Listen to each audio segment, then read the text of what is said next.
அஸ்ஸலாமு அலைக்கும் வரஹ்மத்துல்லாஹி வபரகாத்துஹு. அன்புக்குரிய சகோதர சகோதரிகளே, இன்றைய தினம் நாம் பார்க்கக்கூடிய ஒரு அற்புதமான செய்தி என்னவென்றால், தங்கு தடையில்லாமல் வாழ்க்கையில் நமக்கான ரிஸ்க் கிடைத்து கொண்டே இருப்பதற்கான சிறந்த வழியையும், குறிப்பாக திருக்குர்ஆன் அதில் இருக்கக்கூடிய எக்கச்சக்கமான அத்தியாயங்களில் ஒரு அத்தியாயம் அதை பெற்றுத்தரப்போகிறது என்பதையும் தான் பார்க்க போகிறோம்.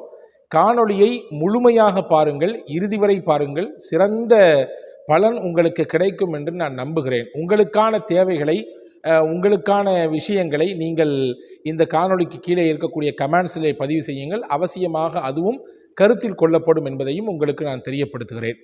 நபிகள் நாயகம் ரசூலுல்லாஹி ஸல்லல்லாஹு அலைஹி வஸல்லம் அன்னவர்களுடைய சஹாபா தோழர்களில் ஒருவர், முக்கியமான சஹாபி இப்னு மஸ்ஊத் என்று வரலாற்றில் அறியப்பட்டிருக்கிறார்கள்.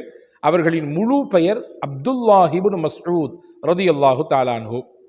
முக்கியமான சஹாபி. அவங்க எக்கச்சக்கமான குர்ஆனுக்கு விளக்கங்களையும் விரிவுரைகளையும் தந்திருக்கிறார்கள். சொல்லப்போனால் 4 பேரிடத்திலிருந்து நீங்கள் குர்ஆனை படியுங்கள் என்று பெருமானா ஸல்லல்லாஹு அலைஹி வஸல்லம் அங்கீகரித்தார்கள்.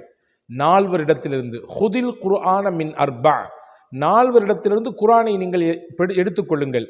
குர்ஆன் எனக்கு எப்படி இறங்கியதோ அப்படியே எந்த ஒரு மாறுதலும் இல்லாமல் கிடைக்க வேண்டும் என்றால் இந்த 4 பேர்த்த போய்க்கங்கன்னாங்க. அந்த 4 பேரில் ஒருவர் அப்துல்லாஹ் இப்னு மஸ்ஊத் ரலியல்லாஹு அன்ஹு. அவங்க சொல்லித்தரக்கூடிய ஒரு செய்தியை தான் இன்னைக்கு நம்ம பார்க்க போகிறோம். நம்ம எல்லாத்துக்கும் தெரிஞ்ச ஒரு சூரா. என்ன சூரா? சூரா வாக்கியா. சூரா வாக்கியாவை பற்றி என்ன வந்திருக்கிறது ஹதீஸிலே? பெருமானா ஸல்லல்லாஹு அலைஹி வஸல்லம் சொன்னார்கள், குர்ஆனில் சில சூறாக்கள் அதை யோசித்து அதிலே சொல்லப்படக்கூடிய தகவலை அப்படியே ஆராய்ந்து அதிலே நான் மூழ்கி போய் எனக்கு நரைமுடி வந்துவிட்டது என்றார்கள் பெருமானா ஸல்லல்லாஹு அலைஹி வஸல்லம். ஷையபத்னி சூரத்து ஹூத், ஹூத் என்கின்ற அத்தியாயமும், வல் வாக்கியா, வாக்கியா என்கின்ற அத்தியாயமும், அம்மை தஸாஅலூன் வல் முர்சலாத், முர்சலாத் என்கின்ற அத்தியாயம், அம்மா ஜுசுவினுடைய முதல் அத்தியாயம் சபா, அதே போன்று இதஷம்சு குவ்விரத் போன்ற அத்தியாயங்கள் எல்லாம் என்னை நரைக்க செய்து விட்டது என்றார்கள் நபிகள் நாயகம் ரசூலுல்லாஹி ஸல்லல்லாஹு அலைஹி வஸல்லம். ஏன்னா அந்த அத்தியாயங்கள் அல்லாஹு தஆலா சில முக்கியமான விஷயங்களை சொல்கிறான். சொர்க்க நரகத்தை பற்றி சொல்கிறான். இன்னும் இன்னும் இன்னும் இன்னும் யோசிக்க வேண்டிய அல்லாஹுவின் பேரருளை, அல்லாஹுவினுடைய வல்லமையை சொல்லித்தரக்கூடிய விஷயங்கள் எல்லாம் அதில் இருக்குது.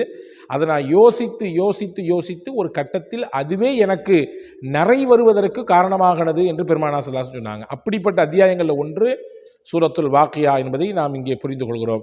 அதே போன்று பெருமானா ஸல்லல்லாஹு அலைஹி வஸல்லம் அன்னவர்கள் சொன்ன செய்தியை தான் இப்பொழுது அப்துல்லாஹ் இப்னு மஸ்ஊத் ரலியல்லாஹு சொல்ல போகிறாங்க. இப்னு அசாக்கிர் என்கின்ற நூலிலே இந்த செய்தி பதிவாக இருக்கிறது. உஸ்மான் ரலியல்லாஹுடைய ஆட்சி காலம். அந்த காலத்தில் தான் இப்னு மஸ்ஊத் ரலியல்லாஹு அன்ஹு வஃபாத் ஆகிறாங்க. அவங்களுடைய கடைசி கட்டம், மரது மௌத் என்று சொல்வார்களே, இறுதி கட்டம். அந்த நேரத்தில் ஹலீஃபா உஸ்மான் ரலியல்லாஹு அன்ஹு அப்துல்லாஹ் இப்னு மஸ்ஊத் ரலியல்லாஹு பார்க்க போகிறாங்க. போனவுடனே கேட்டாங்க, உங்களுடைய ஆவல் என்ன, உங்களுக்கு இப்போ என்ன ஆவலாக இருக்குது அப்படின்னு கேட்டாங்க. அப்போ சொன்னாங்க, அல்லாஹுடைய ரஹ்மத்து தான் எனக்கு இப்போ பேர் ஆவலாக இருக்குது, அதுதான் எனக்கு வேணும், அதுதான் எனக்கு இப்போ ஆசையாக இருக்குது. சரி, உங்களுடைய முறையீடுதல் என்ன, எதை பற்றி நீங்கள் இப்போ முறையிட்டு கொண்டு இருக்கீங்க? என் ரப்பிட்ட நான் செஞ்ச பாவத்தை எல்லாம் முறையிட்டு இருக்கேன் அப்படின்னு சொன்னாங்க. சரி, நான் ஏதாவது மருத்துவரை உங்களுக்கு நான் ஏற்பாடு செய்யட்டுமா, உங்களுக்கு மருத்துவம் பார்க்கறதுக்கு அப்படின்னு சொல்லி கேட்டாங்க உஸ்மான் ரலியல்லாஹு அன்ஹு. அப்துல்லாஹ் இப்னு மஸ்ஊத் ரலியல்லாஹு சொன்னாங்க, மருத்துவர் வந்தாலும் எனக்கு நோய் கூடுமே தவிர குறையாது. ஏன்னா இந்த நோய்க்கு யாரும் மருந்து தர முடியாது. மௌத்துக்கு யாராவது மருந்து கொடுக்க முடியுமா? உலகத்தில் எல்லா நோய்க்கும் மருந்து உண்டு, ஆனால் மரணம் என்ற நோய்க்கு மருந்தே கிடையாது இல்லையா?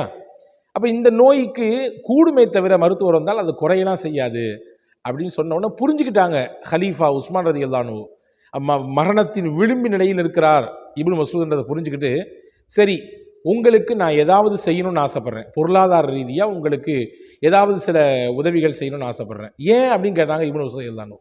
உங்களுக்கு பெண் குழந்தைகள்லாம் இருக்குல்ல, அவங்களுடைய ஃப்யூச்சர் ஒன்று இருக்குல்ல, அவங்களுக்குன்னு ஏதாவது நீங்கள் விட்டுட்டு போக வேண்டாமா? அவங்களுக்குன்னு ஏதாவது 4 வேண்டாமா? அவங்க நாளைக்கு நிக்கா செய்யணும், அவங்களுக்கான தேவை இருக்குது. அதனால் நான் என்னுடைய தரப்புலேருந்து உங்களுக்கு சில பொருளாதார உதவி செய்கிறதுக்குன்னு விருப்பப்படுறேன், நீங்கள் என்ன சொல்கிறீங்கன்னு கேட்டேன். யோசிச்சு பாருங்களேன், முடியாத சந்தர்ப்பம், நெருக்கடியான காலகட்டம், ஒரு ஒரு ஒரு நோயிலையும் நொம்பலத்துலையும் ஆஸ்பத்திரிக்கும் ஊடுக்கு அணைஞ்சிட்டு இருக்க சமயத்தில் தானாக ஒருத்தர் முன் வந்து உங்களுக்கு நான் ஏதாவது ஹெல்ப் பண்ணணும்னு ஆசைப்பட்றேன்னு சொல்லும் பொழுது எந்த மனசு தான் வேண்டான்னு சொல்லும்?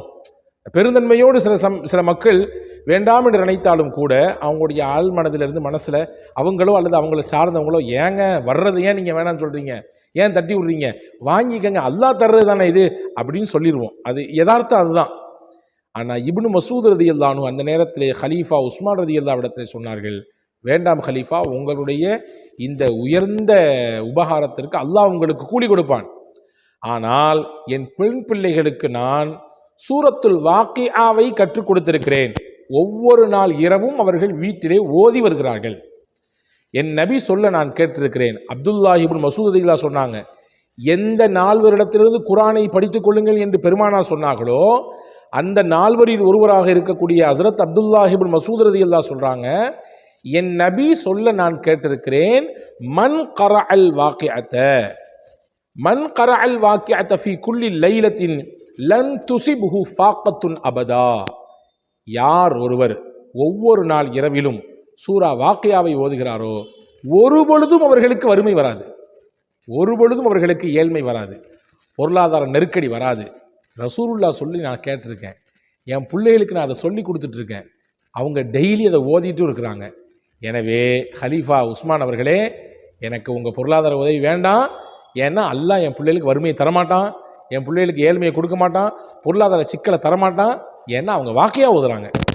ஒரு காலம் அவர்களுக்கு ரிசுக்கில் தட்டுப்பாடு ஏற்படாது அப்படி நம்புகிறேன் என்று ஹஜ்ரத் அப்துல்லாஹ் இப்னு மசூத் ரலியல்லாஹு சொன்னார்கள். உஸ்மான் ரலியல்லாஹு அவங்க பெருந்தன்மையோடு நோண்டுட்டாங்க. அந்த இடத்துல இருந்து வரலாற்றில் எழுதுகிறாங்க, இப்னு மஸ்ஊத் ரலியல்லாஹுடைய பிள்ளைகள் எல்லாம் சிறப்பான முறையில் வாழ்ந்தார்கள். அந்த காலகட்டத்தில் அவர்கள் பெரிய பெரிய உயர்ந்த செல்வந்தர் குடும்பத்தில் அவர்கள் வாழ்ந்தார்கள். அவர்களின் வாழ்க்கையிலே கஷ்டமும் ஏழ்மையும் வரவே இல்லை. ஹஜ்ரத் அப்துல்லாஹ் இப்னு மஸ்ஊத் ரலியல்லாஹு அன்ஹு ரசூலுல்லாஹ்வுடைய ஹதீஸை நம்பிய விதம், அதை சொல்லிக் கொடுத்த விதம், அதனால் அவர்களுக்கு கிடைத்த பலனது. அன்பு சகோதரர்களே, உங்களுக்கும் எனக்கும் நான் சேர்த்து வசியச் செய்து கொள்கிறேன். அற்புதமான சூரா இது. ஒவ்வொருவரும் ஒவ்வொரு வீட்டிலும் ஓத வேண்டிய சூரா இது. சூரா வாக்கியாவை கண்டிப்பாக உங்கள் வீட்டு பிள்ளைகளுக்கு சொல்லிக் கொடுங்கள். குறிப்பாக வளர்ந்து வரக்கூடிய ஆண் பிள்ளைகளாகட்டும் பெண் பிள்ளைகளாகட்டும், வீட்டிலே உட்கார்ந்தால் இரவு நேரத்திலே நாம் இன்றைக்கு என்ன செய்து கொண்டிருக்கிறோம் என்பதை சொல்லித் தெரிய வேண்டிய அவசியம் இல்லை. மக்ரீப் தொழுது முடித்து விட்டால் கண்டிப்பாக எல்லோரும் சூரா வாக்கியாவை ஓதுவதற்கு முயற்சியுங்கள். வல்ல அல்லாஹ் அதன் மூலமாக பெருங்கொண்ட பரக்கத்தை தருகிறான். ஏழ்மையும் வறுமையும் நம்முடைய வீட்டு வாசலுக்கு வராமல் அல்லாஹ் பாதுகாக்கிறான். அல்லாஹ்